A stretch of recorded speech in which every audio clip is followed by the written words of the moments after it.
ओम हरिं परमतत्त्वाय नारायण गुरुभ्यो नमः। जय गुरु निखिलेश्वरा चरणविंदे मम कोटि कोटि प्रार्थनां समर्पयामि।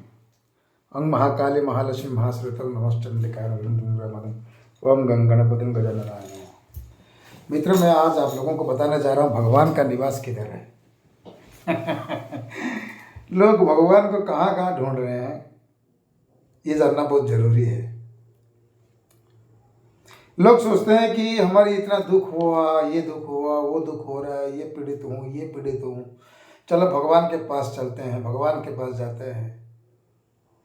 तो भगवान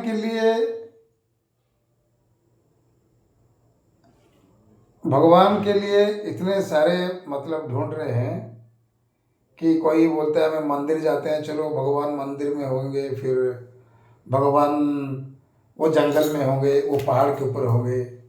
तो पहले क्या है, भगवान ने जब सृष्टि की रचना की तो सभी सुख सुविधाओं को साथ प्रेम में इसका पूरे संसार का निर्माण किया। मनुष्य को सृष्टि किया, पेड़ पौधे, फूल, सागर, नदी, सभी कुछ, सुंदर सुंदर उपवन, सुंदर सुंदर फूल की बगिया, ऐसी संसार की रचना की, ऐसी संसार की सृष्टि की जिसमें हर चीज हो, काम, क्रोध, लोभ, मोह, प्रेम, संबंध, सब कुछ रहे।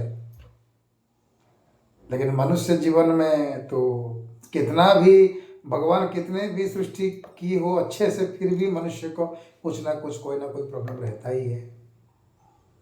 तो सुबह उठते ही लोग सोचते हैं कि चलो भाई मंदिर में भगवान के पास चलते हैं, उस मंदिर में चलते हैं, इस मंदिर में चलते हैं, उस उधर भगवान है, और हम भगवान के पास जाए और उनको अपनी दुख जताए।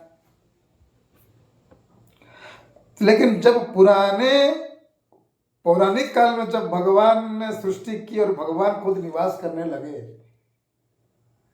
तो उसी समय के लोग, जैसे कि गांव में सरपंच होता है, गांव की कोई अगर प्रॉब्लम होती है, कोई अगर कोई बाधा आती है गांव के लिए या अपने परिवार में या अपने अंदर, तो क्या करते हैं, सरपंच जी के पास जाते हैं। सरपंच जी ये हुआ, वो हुआ, ये हो गया। तो सरपंच बेचारा क्या करता है, वो भी कहीं छुपने को भागता है।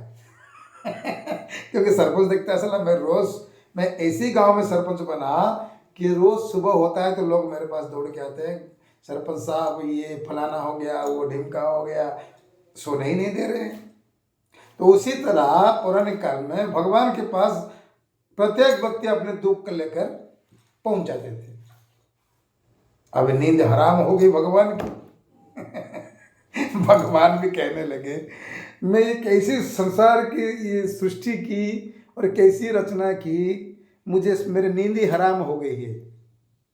एक पल भी मुझे सोने नहीं दे रहे हैं, एक पल भी मुझे बैठने नहीं दे रहे हैं। रोज सुबह होता है तो कोई ना कोई पहुंच जाते हैं, भगवान जी मेरा ये प्रॉब्लम है, भगवान जी वो प्रॉब्लम है, भगवान जी ये प्रॉब्लम है। तो भगवान भी बोर हो गए, बोले अरे मुझे तो नींद भी तो चाहिए। भगवान कहे मुझे तो भी सुकून चाहिए। हाँ, तो भगवान ने क्या कहा, भगवान ने फिर दूसरे भगवान के पास जाकर पहुंच गए। तो भगवान ने बोला, हे प्रभु, हे श्री हरि, अगर आप इतने परेशान हो रहे, अगर आपकी नींद इतनी खराब हो रही है तो आप काम करिए, कोई जंगल में चले जाइए। भगवान ने कहा अरे आजकल की इंसान जंगल के अंदर आने की भी रास्ता बना दिया है। अभी जंगल में रहूं तो कहाँ रहूं, छुप के रहूं तो वो भी ढूंढ के निकाल देंगे। फिर बोले काम करिए ना, आपने जो सृष्टि संसार की जो सृष्टि की है, इस संसार की जो सृष्टि की है, आप जो ऊंची सबसे जगह है हिमालय, उसकी चोटी के ऊपर जाकर बैठ जाइए, आप आराम से सोएंगे। भगवान कहने लगे अरे आजकल के मनुष्य को पता नहीं, वो हेलीकॉप्टर निकाल दिया है, हेलीकॉप्टर से आके पहुंच जाएंगे, उधर ही मेरा सोना हराम कर देंगे। तो भगवान ने कहा करूं तो क्या करूं, मेरे समझ में नहीं आ रहा है। मैं जहां रहूं इस धरती पर, आजकल इंसान रास्ते पे रास्ता, रास्ते पे रास्ता, रास्ते पे रास्ता बनाते जा रहे हैं। क्या पता मैं हिमालय के ऊपर बैठूं तो भी वहां पर रास्ता खोद खोद के बना के पहुंच जाएंगे मेरे पास, उधर भी नहीं बैठने पाऊंगा। तो बृहस्पति जो देव हैं, भगवान ने बृहस्पति से सलाह मांगे तो बृहस्पति ने क्या किए, कान में बोल दिए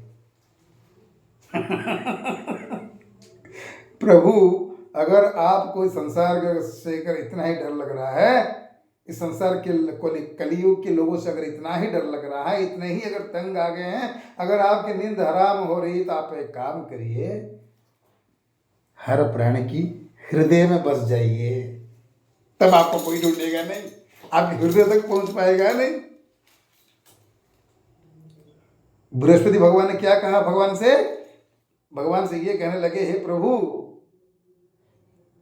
आप एक काम करिए, अगर आपके पास लोग रास्ता बनाते बनाते आप तक पहुंच जाते हैं तो आप सीधा काम करिए, उन्हीं लोगों के हृदय में बैठ जाइए, आप तक पहुंच ही नहीं पाएंगे।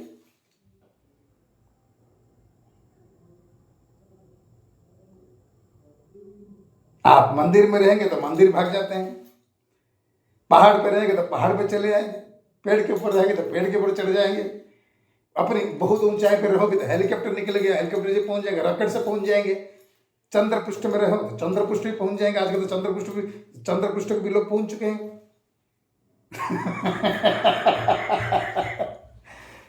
इसलिए बृहस्पति जी ने एक आइडिया दिया भगवान जी को, भगवान जी आप हर मनुष्य की, हर प्राणी की हृदय में बैठ जाओ ताकि आपको कोई ढूंढ ही नहीं पाएगा। तो भगवान ने किया कि हर प्राणी की हृदय स्थल में बैठ गए, लेकिन मूर्ख मानव नहीं जान पा रहा है कि उसकी भगवान उसकी हृदय में बसा हुआ है, इसीलिए वो दर दर भटक रहा है। अभी बात समझ में आई आपको? जो अच्छे कर्म कर रहे हैं, जो आध्यात्मिक चेतना में है, जिसके ऊपर परमात्मा की आशीर्वाद है, जिसका बुद्धि सचेतन है, जिसके उत्तम ज्ञान है, उत्तम मस्तिष्क है, वही भगवान को ढूंढ पाता है। अरे मूर्ख मानव, कहाँ ढूंढ रहा है? तेरे भगवान तेरे हृदय में है, बाकी तुझे ढूंढने की रास्ता जरूरत है। तो इसीलिए ढूंढने के लिए एक उत्कृष्ट ज्ञानी गुरु चाहिए। इसलिए बिना गुरु के कोई ज्ञान प्राप्त नहीं हो सकता है। जब तक आपको कोई ज्ञानी महागुरु नहीं प्राप्त हो सकता है, तब तक आप भगवान तक नहीं पहुंच सकते हैं। इसलिए मैंने आप लोगों से यही बार बार कहा, अगर भगवान को प्राप्त करना है तो साधना मार्ग में आओ।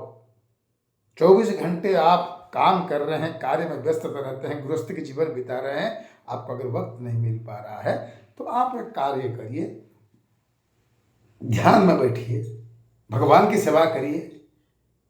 भगवान आप खुद ही अपने हृदय से निकलकर अपने सामने प्रकट हो जाएंगे। आपको भगवान को ढूंढने की कोई जरूरत ही नहीं है। भले जय श्री सदगुरुदेव श्री श्री राम श्रीमारी सदगुरुदेव निखिलेश्वर महाराज की जय हो। जय गणपति भगवान की जय, महाकाल लक्ष्मी सरस्वती माता भगवान की जय हो।